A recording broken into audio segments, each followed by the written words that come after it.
اعوذ باللہ من الشیطان الرجیم۔ پناہ مانگتا ہوں میں اللہ کی شیطان مردود سے۔ بسم اللہ الرحمن الرحیم۔ شروع اللہ کے نام سے جو بڑا مہربان نہایت رحم والا ہے۔ بسم اللہ الرحمن الرحیم۔ بسم اللہ الرحمن الرحیم۔ تبارك الذي نزل الفرقان على عبده ليكون للعالمين نذيرا الذي له ملك السماوات والأرض ولم يتخذ ولدا ولم يكن له شريك في الملك وخلق كل شيء فقدره تقديرا واتخذوا من دونه آلهة لا يخلقون شيئا وهم يخلقون ولا يملكون لأنفسهم ضرا ولا نفعا ولا يملكون موتا ولا حياة ولا نشورا وقال الذين كفروا إن هذا إلا إفك افتراه وأعانه عليه قوم آخرون فقد جاءوا ظلما وزورا وقالوا أساطير الأولين اكتتبها فهي تملى عليه بكرة وأصيلا قل أنزله الذي يعلم السر في السماوات والأرض إنه كان غفورا رحيما وقالوا ما لهذا الرسول يأكل الطعام ويمشي في الأسواق لولا أنزل إليه ملك فيكون معه نذيرا أو يلقى إليه كنز أو تكون له جنة يأكل منها وقال الظالمون إن تتبعون إلا رجلا مسحورا انظر كيف ضربوا لك الأمثال فضلوا فلا يستطيعون سبيلا۔ شروع اللہ کا نام لے کر جو بڑا مہربان نہایت رحم والا ہے۔ وہ ذات بہت ہی بابرکت ہے جس نے اپنے بندے پر قرآن نازل فرمایا تاکہ اہل عالم کو خبردار کرے۔ وہی کہ آسمانوں اور زمین کی بادشاہی اسی کی ہے، اور جس نے کسی کو بیٹا نہیں بنایا اور جس کا بادشاہی میں کوئی شریک نہیں، اور جس نے ہر چیز کو پیدا کیا پھر اس کا ایک اندازہ ٹھہرایا، اور لوگوں نے اس کے سوا اور معبود بنا لیے ہیں جو کوئی چیز بھی پیدا نہیں کر سکتے اور خود پیدا کیے گئے ہیں، اور نہ اپنے لیے نقصان کا اور نہ نفع کا کچھ اختیار رکھتے ہیں، اور نہ مرنا ان کے اختیار میں ہے اور نہ جینا اور نہ مر کر اٹھ کھڑے ہونا۔ اور کافر کہتے ہیں کہ یہ قرآن من گھڑت باتیں ہیں جو اس مدعی رسالت نے بنا لی ہیں، اور کچھ دوسرے لوگوں نے اس میں اس کی مدد کی ہے۔ یہ لوگ ایسا کہنے سے ظلم اور جھوٹ پر اتر آئے ہیں، اور کہتے ہیں کہ یہ پہلے لوگوں کی کہانیاں ہیں جن کو اس نے جمع کر رکھا ہے اور وہ صبح و شام اس کو لکھوائی جاتی ہیں۔ کہہ دو کہ اس کو اس نے اتارا ہے جو آسمانوں اور زمین کی پوشیدہ باتوں کو جانتا ہے، بے شک وہ بخشنے والا ہے، مہربان ہے۔ اور کہتے ہیں یہ کیسا پیغمبر ہے کہ کھانا کھاتا ہے اور بازاروں میں چلتا پھرتا ہے، اس پر کوئی فرشتہ کیوں نازل نہیں کیا گیا کہ اس کے ساتھ خبردار کرنے کو رہتا، یا اس کی طرف آسمان سے خزانہ اتارا جاتا، یا اس کا کوئی باغ ہوتا کہ اس میں سے کھایا کرتا۔ اور ظالم کہتے ہیں کہ تم تو ایک جادو زدہ شخص کی پیروی کرتے ہو۔ اے پیغمبر دیکھو تو یہ تمہارے بارے میں کس کس طرح کی باتیں کرتے ہیں، سو گمراہ ہو گئے اور رستہ نہیں پا سکتے۔ تبارك الذي إن شاء جعل لك خيرا من ذلك جنات تجري من تحتها الأنهار ويجعل لك قصورا بل كذبوا بالساعة وأعتدنا لمن كذب بالساعة سعيرا إذا رأتهم من مكان بعيد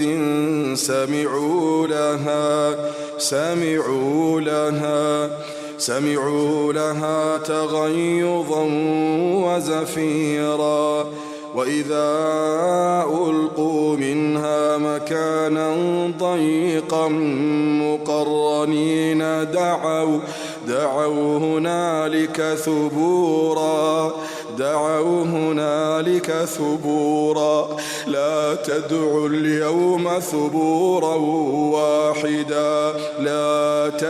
اليوم ثبورا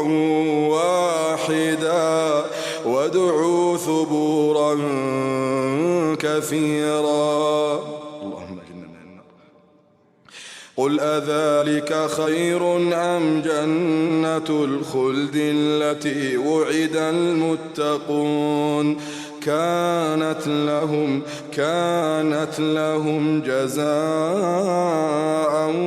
ومصيرا لهم فيها ما يشاءون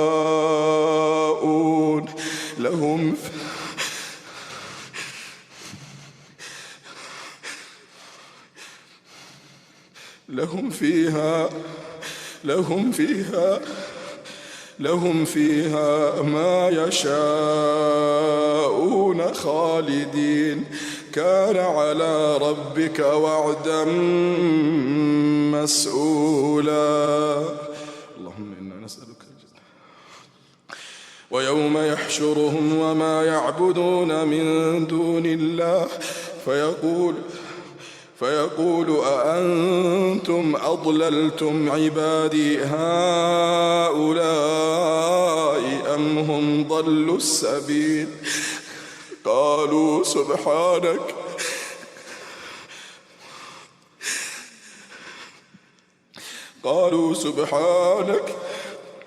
قالوا سبحانك ما كان ينبغي لنا أن نتخذ من دونك من أولياء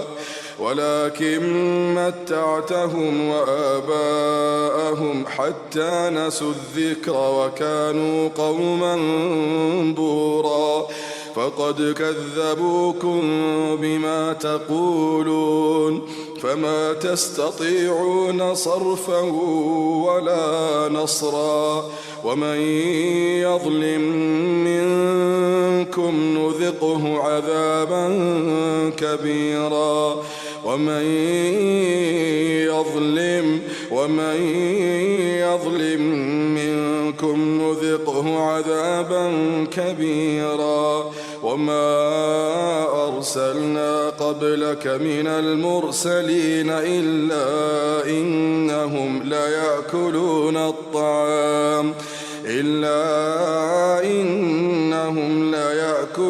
الطعام ويمشون في الأسواق وجعلنا بعضكم لبعض فتنة أتصبرون وكان ربك بصيرا.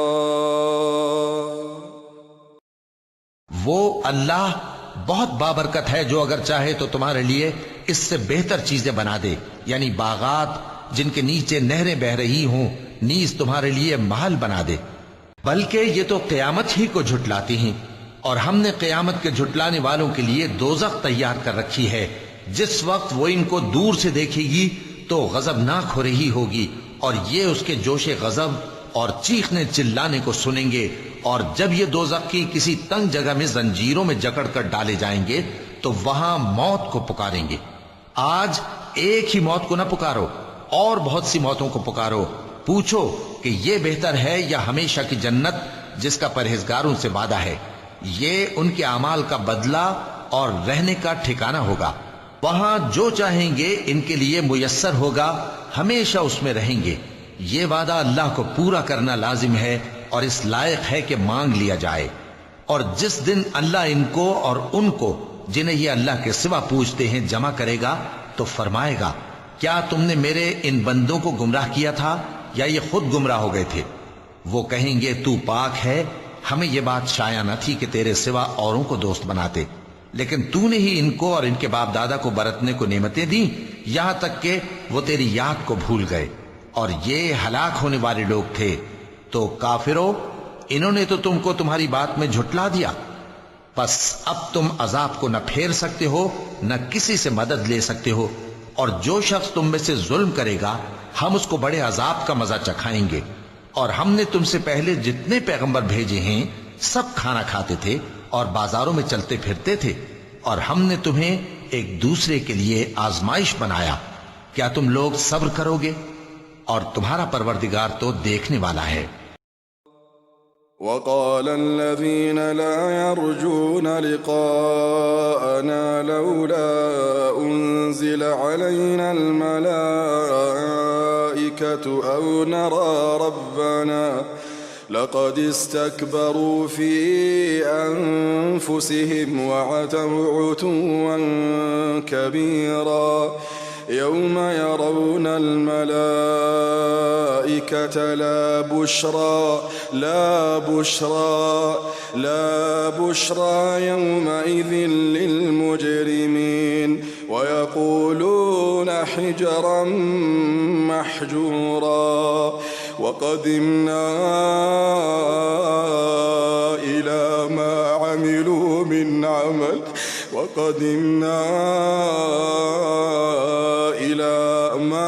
عملوا من عمل فجعلناه هباء منثورا وقدمنا إلى ما عملوا من عمل فجعلناه هباء منثورا أصحاب الجنة يومئذ خير مستقرا وأحسن مقيلا ويوم تشقق السماء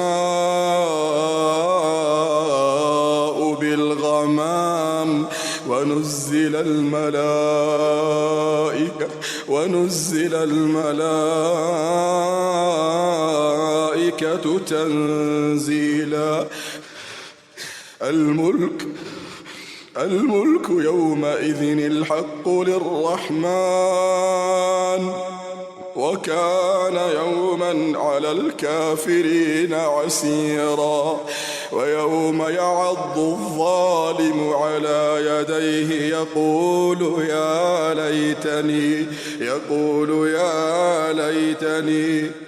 يقول يا ليتني اتخذت مع الرسول سبيلا يا ويلتى ليتني لم أتخذ فلانا خليلا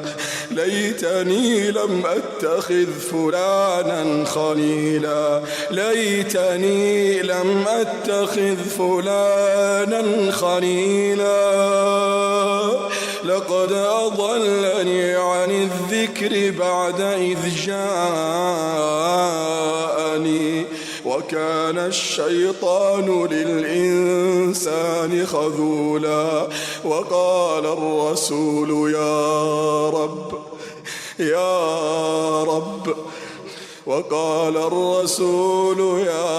رب إن قومي اتخذوا هذا القرآن مهجورا وقال الرسول يا رب إن قومي اتخذوا هذا القرآن مهجورا وكذلك جعلنا لكل نبي عدوا من المجرمين وكفى بربك هاديا ونصيرا وقال الذين كفروا لولا نزل عليه القرآن جملة واحدة كذلك لنثبت به فؤادك ورتلناه ترتيلا ولا يأتونك بمثل إلا جئناك بالحق وأحسن تفسيرا الذين يحشرون على وجوههم إلى جهنم الذين يحشرون على وجوههم إلى جهنم أولئك شر مكانا وأضل سبيلا. اور جو لوگ ہم سے ملنے کی امید نہیں رکھتے کہتے ہیں کہ ہم پر فرشتے کیوں نہ نازل کیے گئے یا ہم آنکھ سے اپنے پروردگار کو دیکھ لیں.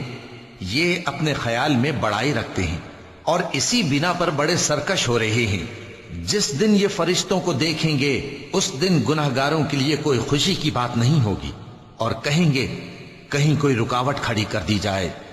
اور جو انہوں نے عمل کیے ہوں گے ہم ان کی طرف متوجہ ہوں گے تو ان کو بکھرا ہوا غبار کر دیں گے. اس دن اہل جنت کا ٹھکانہ بھی بہتر ہوگا اور ان کے آرام کی جگہ بھی خوب ہوگی. اور جس دن آسمان ابر سے پھٹ جائے گا اور فرشتے نازل کیے جائیں گے اس دن سچی بادشاہی رحمان ہی کی ہوگی اور وہ دن کافروں پر سخت مشکل ہوگا. اور جس دن ظالم اپنے ہاتھ کاٹ کاٹ کھائے گا اور کہے گا کہ اے کاش میں نے پیغمبر کے ساتھ رستہ اختیار کیا ہوتا. ہائے شامت کاش میں نے فلاں شخص کو دوست نہ بنایا ہوتا. اس نے مجھ کو کتاب نصیحت کے میرے پاس آنے کے بعد بہکا دیا. اور شیطان انسان کو وقت پر دغا دینے والا ہے. اور پیغمبر کہیں گے کہ اے پروردگار میری قوم نے اس قرآن کو چھوڑ رکھا تھا اور اسی طرح ہم نے گناہگاروں میں سے ہر پیغمبر کا دشمن بنا دیا اور تمہارا پروردگار ہدایت دینے اور مدد کرنے کو کافی ہے. اور کافر کہتے ہیں کہ اس پر قرآن ایک ہی دفعہ کیوں نہیں اتارا گیا؟ اس طرح آہستہ آہستہ اس لیے اتارا گیا کہ اس سے تمہارے دل کو مضبوط رکھیں اور اسی واسطے ہم اس کو ٹھہر ٹھہر کر پڑھتے رہے ہیں. اور یہ لوگ تمہارے پاس جو اعتراض کی بات لاتی ہیں ہم تمہارے پاس اس کا معقول اور خوب واضح جواب بھیج دیتے ہیں. جو لوگ اپنے چہروں کے بل دوزخ کی طرف جمع کیے جائیں گے ان کا ٹھکانہ بھی برا ہے اور وہ رستے سے بھی بہکے ہوئے ہیں. وَلَقَدْ آتَيْنَا مُوسَى الْكِتَابَ وَجَعَلْنَا مَعَهُ أَخَاهُ هَارُونَ وَزِيرًا فَقُلْنَا اذْهَبَا إِلَى الْقَوْمِ الَّذِينَ كَذَّبُوا بِآيَاتِنَا فَدَمَّرْنَاهُمْ تَدْمِيرًا وقوم نوح لما كذبوا الرسل أغرقناهم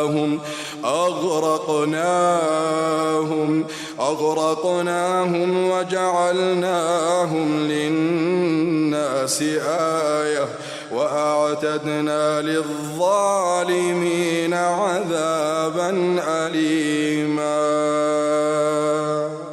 وقوم نوح لما كذبوا الرسل أغرقناهم وجعلناهم للناس آية وأعتدنا للظالمين عذابا أليما. وعادا وثمود وأصحاب الرس وقرونا بين ذلك كثيرا وكلا ضربنا له الأمثال وكلا تبرنا تتبيرا. ولقد أتوا على القرية التي أمطرت مطر السوء أفلم يكونوا يرونها بل كانوا لا يرجون نشورا. وإذا رأوك إن يتخذونك إلا هزوا وإذا رأوك إن يتخذونك إلا هزوا أهذا الذي بعث الله رسولا إن كاد ليضلنا عن آلهتنا لولا أن صبرنا عليها وسوف يعلمون حين يرون العذاب من أضل سبيلا. أرأيت من اتخذ إلهه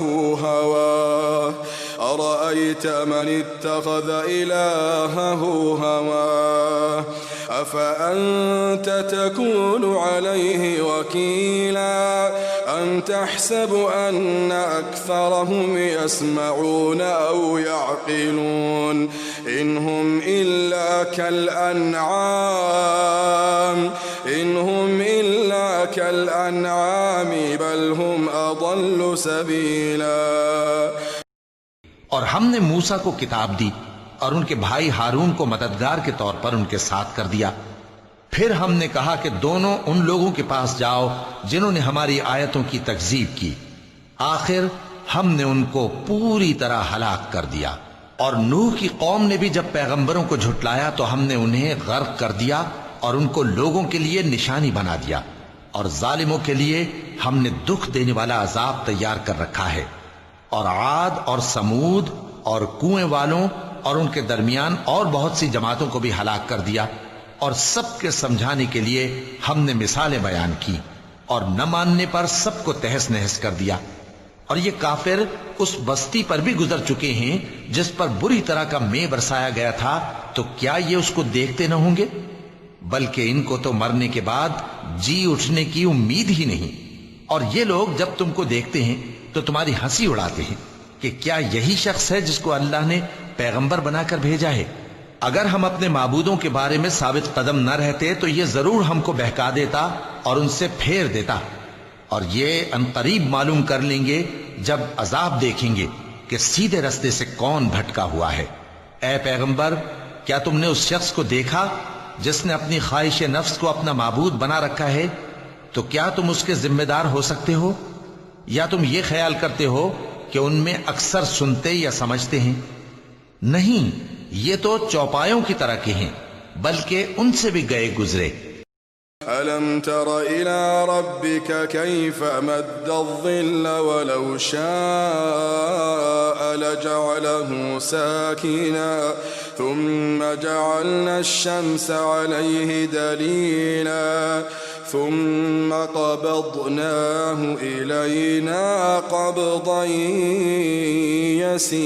يسيرا.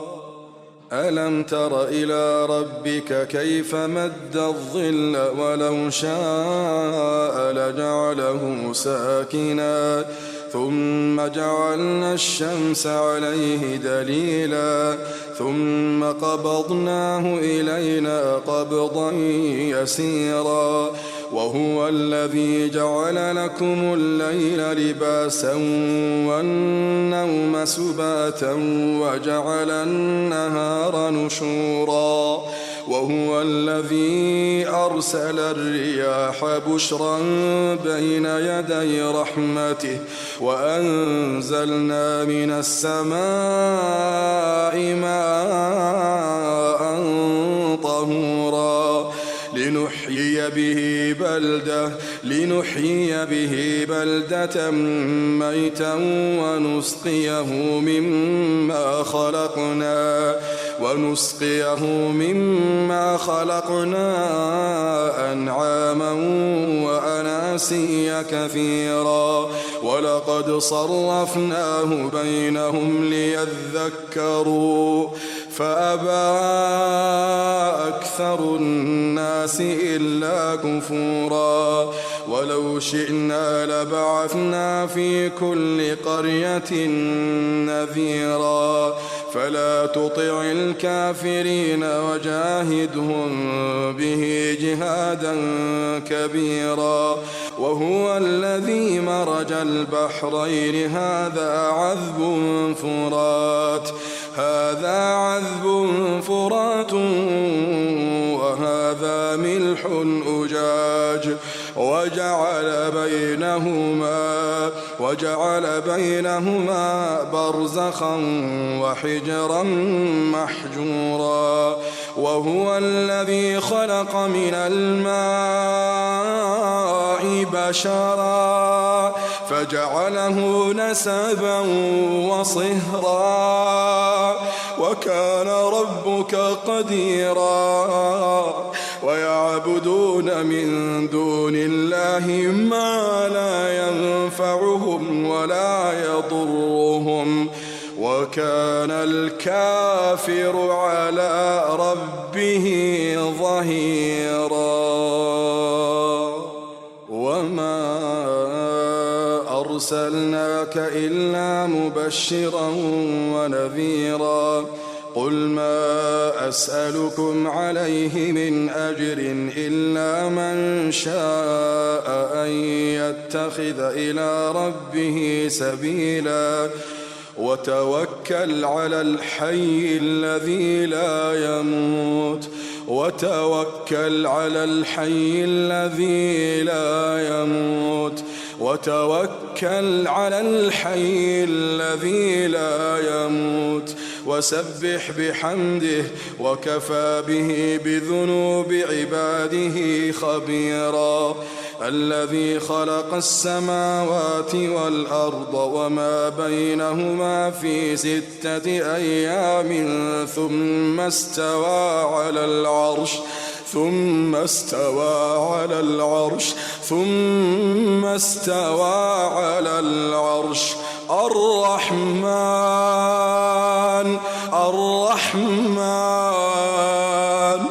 الرحمن فاسأل به خبيرا وإذا قيل لهم اسجدوا للرحمن قالوا وما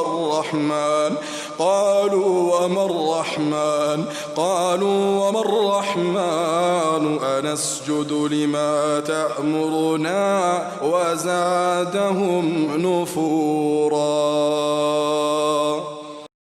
بھلا تم نے اپنے پروردگار کی قدرت کو نہیں دیکھا کہ وہ سائے کو کس طرح دراز کر کے پھیلا دیتا ہے اور اگر وہ چاہتا تو اس کو بے حرکت ٹھہرا رکھتا پھر ہم سورج کو اس کا رہنما بنا دیتے ہیں پھر ہم اس کو آہستہ آہستہ اپنی طرف سمیٹ لیتے ہیں اور وہی تو ہے جس نے رات کو تمہارے لیے پردہ اور نیند کو آرام بنایا اور دن کو اٹھ کھڑے ہونے کا وقت ٹھہرایا اور وہی تو ہے جو اپنی رحمت یعنی مے کے آگے ہواؤں کو خوشخبری بنا کر بھیجتا ہے اور ہم آسمان سے پاک نتھرا ہوا پانی برساتے ہیں تاکہ اس سے شہر مردہ یعنی بنجر زمین کو زندہ کر دیں اور تاکہ ہم وہ پانی بہت سے اور آدمیوں کو جو ہم نے پیدا کیے ہیں پلائیں اور ہم نے اس قرآن کی آیتوں کو طرح طرح سے لوگوں میں بیان کیا تاکہ وہ نصیحت حاصل کریں مگر بہت سے لوگوں نے انکار کے سوا قبول نہ کیا اور اگر ہم چاہتے تو ہر بستی میں ڈرانے والا بھیج دیتے تو تم کافروں کا کہا نہ مانو اور ان سے اس قرآن کے حکم کے مطابق بڑے شد و مت سے لڑو اور وہی تو ہے جس نے 2 دریاؤں کو ملا کر چلایا ایک کا پانی شیریں ہے پیاس بجھانے والا اور دوسرے کا کھاری کڑوا اور دونوں کے درمیان ایک پردہ اور مضبوط اوٹ بنا دی ہے اور وہی تو ہے جس نے پانی سے آدمی پیدا کیا پھر اس کو ددھیال ننھیال اور سسرال والا بنایا اور تمہارا پروردگار ہر طرح کی قدرت رکھتا ہے اور یہ لوگ اللہ کو چھوڑ کر ایسی چیز کی پرستش کرتے ہیں کہ جو نہ ان کو فائدہ پہنچا سکے اور نہ نقصان اور کافر اپنے پروردگار کی طرف سے پیٹ پھیرنے والا ہے اور ہم نے اے نبی تم کو صرف خوشی اور عذاب کی خبر سنانے کو بھیجا ہے کہہ دو کہ میں تم سے اس کام کی اجرت نہیں مانگتا ہاں جو شخص چاہے اپنے پروردگار کی طرف جانے کا رستہ اختیار کر لے اور اس خدائے زندہ پر بھروسہ رکھو جو کبھی نہیں مرے گا اور اس کی تعریف کے ساتھ تسبیح کرتے رہو اور وہ اپنے بندوں کے گناہوں سے خبر رکھنے کو کافی ہے وہی جس نے آسمانوں اور زمین کو اور جو کچھ ان دونوں کے درمیان ہے 6 دن میں پیدا کیا پھر عرش پر جلوہ افروز ہوا وہ جو رحمان یعنی بڑا مہربان ہے تو اس کا حال کسی باخبر سے دریافت کر لو اور جب ان کفار سے کہا جاتا ہے کہ رحمان کو سجدہ کرو تو کہتے ہیں اور رحمان کیا ہوتا ہے کیا جس کے لیے تم ہم سے کہتے ہو ہم اس کے آگے سجدہ کریں اور وہ اس بات سے اور بدکتے ہیں چونکہ آیت سجدہ تلاوت کی گئی ہے لہذا سامعین پر سجدہ واجب ہے تبارك الذي جعل في السماء بروجا وجعل فيها سراجا وقمرا منيرا وهو الذي جعل الليل والنهار خلفة لمن أراد أن يذكر أو أراد شكورا وعباد الرحمن الذين يمشون على الأرض هونا وإذا خاطبهم الجاهلون قالوا سلاما والذين يبيتون لربهم سجدا وقياما والذين يبيتون لربهم سجدا وقياما والذين يقولون ربنا اصرف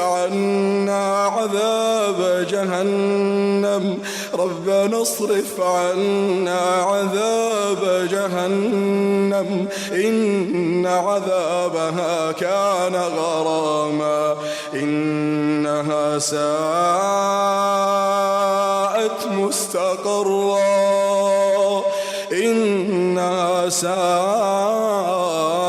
مستقرا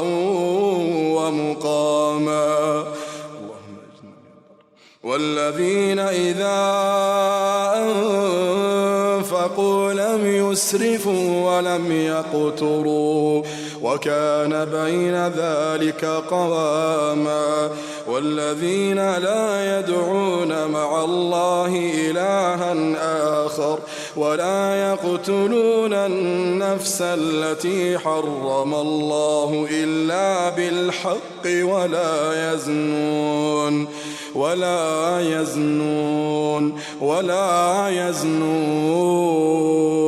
ومن يفعل ذلك يلقى أثاما يضاعف له العذاب يوم القيامة ويخلد فيه مهانا يضاعف له العذاب يوم القيامة ويخلد فيه مهانا إلا من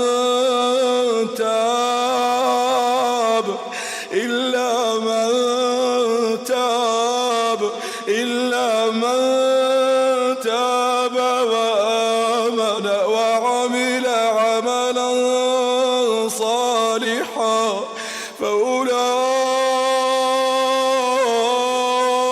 يبدل الله سيئاتهم حسنات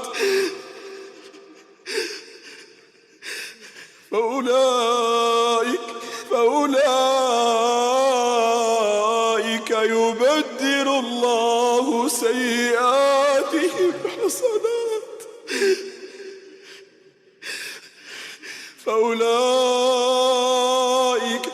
فأولئك يبدل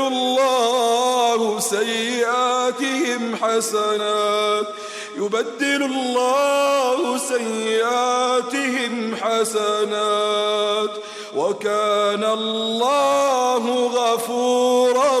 رحيما.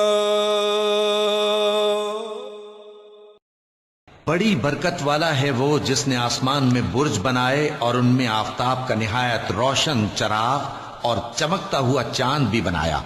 اور وہی تو ہے جس نے رات اور دن کو ایک دوسرے کے پیچھے آنے جانے والا بنایا. یہ باتیں اس شخص کے لیے جو غور کرنا چاہے یا شکر گزاری کا ارادہ کرے سوچنے اور سمجھنے کی ہیں. اور رحمان کے بندے تو وہ ہیں جو زمین پر آہستگی سے چلتے ہیں، اور جب جاہل لوگ ان سے جاہلانہ گفتگو کرتے ہیں تو سلام کہتے ہیں. اور وہ جو اپنے پروردگار کے آگے سجدے کر کے اور عز و ادب سے کھڑے رہ کر راتیں بسر کرتے ہیں. اور وہ جو دعا مانگتے رہتے ہیں کہ اے پروردگار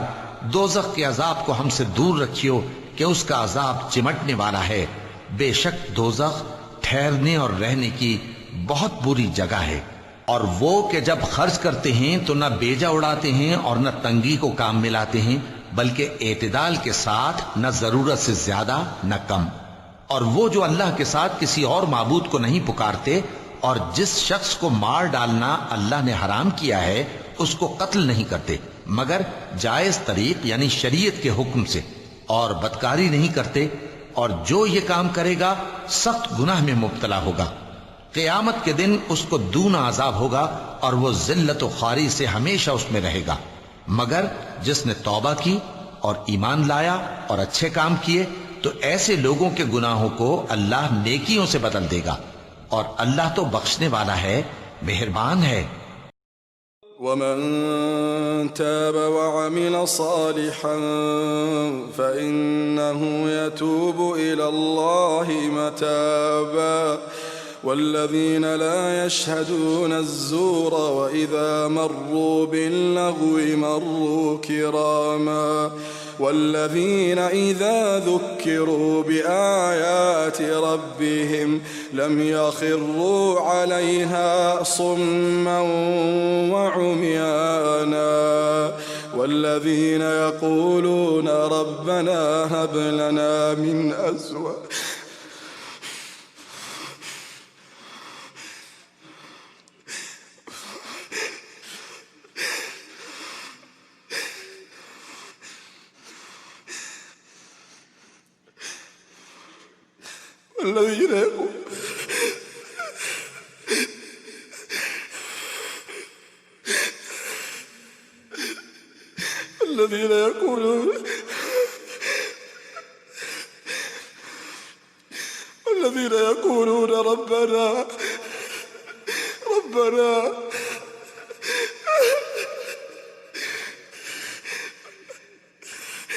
الذين يقولون ربنا هب لنا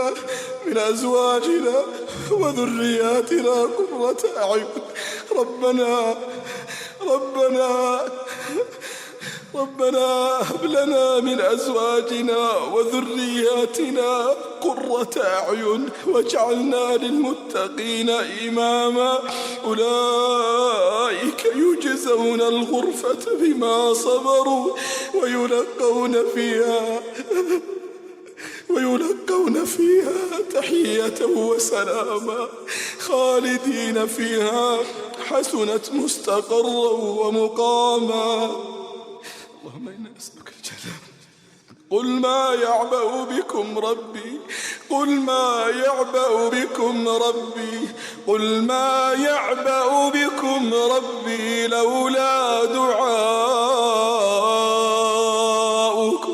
لولا دعاؤكم قل ما يعبأ بكم ربي لولا دعاؤكم فقد كذبتم فسوف يكون لزاما۔ اور جو توبہ کرتا اور عمل نیک کرتا ہے تو بے شک وہ اللہ کی طرف رجوع کرتا ہے، اور وہ جو جھوٹی گواہی نہیں دیتے اور جب ان کو بیہودہ چیزوں کے پاس سے گزرنے کا اتفاق ہو تو شریفانہ انداز سے گزرتے ہیں، اور وہ کہ جب ان کو ان کے پروردگار کی باتیں سمجھائی جاتی ہیں تو ان پر اندھے اور بہرے ہو کر نہیں گرتے بلکہ غور و فکر سے سنتے ہیں، اور وہ جو دعا مانگتے ہیں کہ اے پروردگار ہم کو ہماری بیویوں کی طرف سے اور اولاد کی طرف سے آنکھوں کی ٹھنڈک عطا فرما اور ہمیں پرہیزگاروں کا امام بنا۔ ان صفات کے لوگوں کو ان کے صبر کے بدلے اونچے اونچے محل دیے جائیں گے، اور وہاں فرشتے ان سے دعا و سلام کے ساتھ ملاقات کریں گے، اس میں وہ ہمیشہ رہیں گے، اور وہ ٹھہرنے اور رہنے کی بہت ہی عمدہ جگہ ہے۔ کہہ دو کہ اگر تم اللہ کو نہیں پکارتے تو میرا پروردگار بھی تمہاری کچھ پرواہ نہیں کرتا، تم نے تکذیب کی ہے سو اب مڈ بھیڑ ہوگی۔ صدق اللہ العظیم۔